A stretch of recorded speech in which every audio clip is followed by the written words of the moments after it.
Ola, chamame Rita e estudo no IES Leiras Pulpeiro de Lugo en segundo da ESO.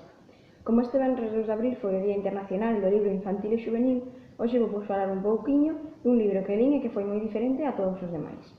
Este libro chamase 31416 e está escrito por Rocío Leira. Foi finalista do 11º premio Jules Verne da literatura xuvenil. É un libro de terror, xa que relata asesinatos que ocorren no campus universitario, concretamente na Facultade de Matemáticas da Universidade de Santiago de Compostela, e todo comeza cun correo que lle chega a un dos profesores chamado Benavides con unha pregunta: xogamos? El acepta este desafío e ca axuda de Silvia, unha das súas alumnas, terá que desentrañar todos os misterios que se agochan tras estes asesinatos que se están a producir na universidade. É un libro moi interesante, distinto e tamén educativo, xa que a vez que te entretés, aprendes gran parte da historia das matemáticas como moitos dos seus profesionais.